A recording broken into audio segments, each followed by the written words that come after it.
Welcome to our channel. Here you will find the most exciting and mystical stories that immerse you in the darkest corners of human consciousness. Subscribe so that you don't miss new videos and explore unexplored mysteries with us. Today we will tell you the story of David, who faced a terrifying evil hidden in an old house. Get ready to dive into a world where reality and fear are intertwined, and the answer lies in the darkest depths of the dungeon. In a small house, lost in a remote area of the city, there lived a loner named David. His house was old and gloomy, with peeling paint and windows that had not been cleaned for a long time. David has always been an introverted person and did not like to communicate with neighbors. His life was spent alone, until one day something began that completely changed his perception of reality. Every night, between 3 and 4 o'clock, when the silence of the night enveloped the house, David began to hear strange but distinct sounds coming from the walls. There were barely discernible rustles and muffled footsteps, as if someone or something was moving inside the walls. First glance, it seemed to be just a figment of his imagination. The sounds became more insistent and distinct. In the beginning, David tried to ignore these sounds, hoping that they would disappear by themselves. However, with each passing day, the night sounds became more pronounced and threatening. He began to feel like his house was turning into a prison, locked in darkness and fear. Gradually, he could not sleep peacefully. Every rustle and every step awakened wild terror in him. One night, at the climax of these ominous sounds, David decided to investigate their source. He decided to check what was behind the walls, which seemed to be permeated by some kind of evil. Fully illuminated by the dim light, David armed himself with a flashlight and went to the basement, where, as it seemed to him, there were initial signs of a problem. The basement was old and neglected, with rotten wooden beams and cobwebbed corners. In the corner, he noticed an old, dust-covered chest. David didn't know what to expect, but his terrible curiosity overcame his fear. He opened the chest, and his face turned white when he saw that inside there were antique medical instruments, sharp knives, saws and syringes, all covered with a layer of rust and dried blood. But the scariest thing was what he found among the tools: sealed jars filled with liquid, in which pieces of cloth and tiny, motionless particles floated.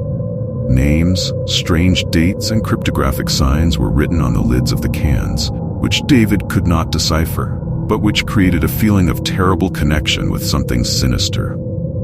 His fear reached a critical point when inhuman screams and screams began to break out from the depths of the basement from the wall. The sounds were so harsh and distorted that they seemed to deliriously penetrate into the very essence of David.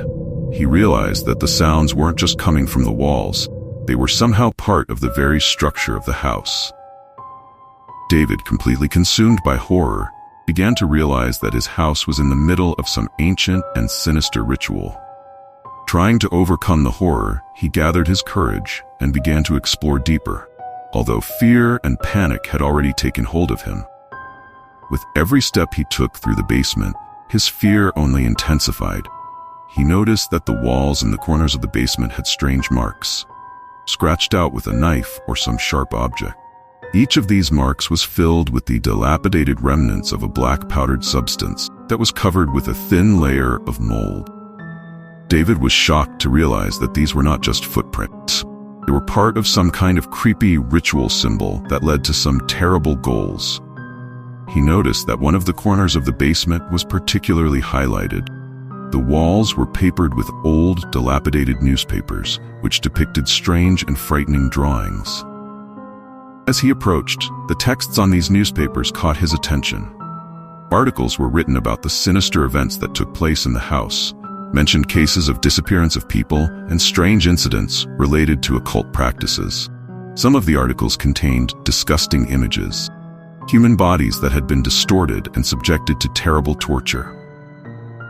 David, already covered in cold sweat and trembling hands, could not take his eyes off these terrible articles.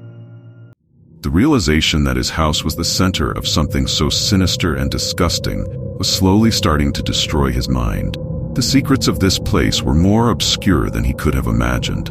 In search of some clue, He continued his research and noticed that there was another secret passage in the very center of the basement, the one he hadn't dared to look into yet. This passage was hidden behind a heavy, dust-covered curtain. David opened it with trembling hands and stumbled upon an ancient, dilapidated staircase leading down into even greater darkness. Descending the stairs, he found himself in an even more sinister place, in a deep dungeon, from which came a terrible, pungent smell of rot and decomposition. There was a dead silence in this dungeon, interrupted only by strange, piercing sounds coming from dark corners. In the center of this dungeon stood a huge circle made of human skulls and bones. There was a medical table inside the circle with various instruments on it. But what particularly shocked David were the ancient books and ancient artifacts that were spread out around the edges. The books were covered with dust and dirt. Their pages were filled with strange signs and horrific images, scenes of torment, sacrifice, and occult rituals that caused a shudder. David felt his mind begin to crack with horror when he noticed that antique masks and mannequins with twisted faces covered with bloodstains hung above the table. These terrifying objects seemed to be looking at him from the shadows, and their sinister eyes were filled with unimaginable anger and bloodlust. Even more horrifying was the fact that David found a closed drawer in the corner of the room. His hands trembled as he opened it and saw inside many fragments of human bodies that had been subjected to monstrous torments. These fragments were tied to ancient chains and equipped with creepy tools reminiscent of ancient tortures. David, panic-stricken, realized that he would not find peace in this dungeon. He was filled with fear, but the horror of what he had discovered forced him to move on, hoping to find at least some explanation for what was happening. Sounds like someone was breathing heavily came from the depths of the dungeon, and this sound was amplified, creating the feeling that the very space around him was living and breathing. Suddenly, a metallic screech was heard from one of the dark niches of the dungeon, and a thick cord of tape spun across the floor, stretching towards him, as if something invisible was pulling him towards itself. There were strange, ominous whispers associated with his movements, which seemed to come from the walls themselves. David's heart was pounding with horror when he noticed one of the corners of the dungeon starting to move. The stone wall, which had previously seemed impenetrable, slowly shifted to the side, opening a passage into an even deeper, obscurantist dungeon. This passage was littered with old-time, worn objects, pieces of clothing, old records covered in dust, and objects that might once have belonged to the victims of these terrible rituals. David forced himself to go further and discovered an even more terrible sight. The passage led him into a closed chamber, the walls of which were covered with a layer of human blood, and the entire space was lined with creepy artifacts. In the center of the cell was a huge wooden table on which lay a human skeleton, of which only one part of the body remained, the skull. The skull was embedded in a chain that was tied to a metal frame mounted on the wall. Ancient torture instruments hung and moved around the perimeter of the cell, which in itself was quite creepy. But it was especially scary that a new symbol was carved on the wall in the corner of the cell, a symbol that, as before, was associated with ancient rituals and torment. As if a sacrificial altar had been prepared specifically for this ritual. Suddenly, shrill, hysterical laughter rang out from the back of the cell. David saw a man in a black ritual robe step out of the shadows. This man's face was hidden under a mask made of human skin, with an eerie, distorted expression. "You still don't understand what's going on here?"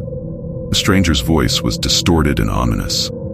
"You have become part of our ritual. This house was built on ancient sacrifices and rituals aimed at awakening forces that should remain dormant.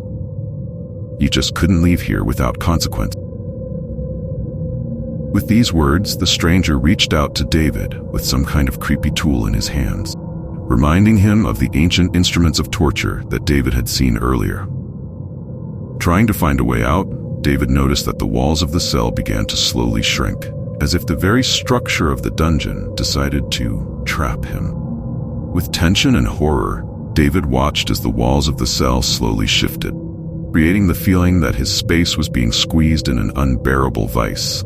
His eyes darted from corner to corner, and in a panic, he was looking for at least some way to escape. With each passing moment, the walls were getting closer, and with them came the menacing shadow of a stranger who was getting closer to him with a terrible instrument. In his last moments of despair, David thought again about the manuscript and the amulet that he had found earlier in the dungeon. Pulled the manuscript out of his pocket and opened it, searching, perhaps, for some spell or word that could stop the impending doom. In his panic, he randomly uttered words that he could make out from the confusing, ancient signs.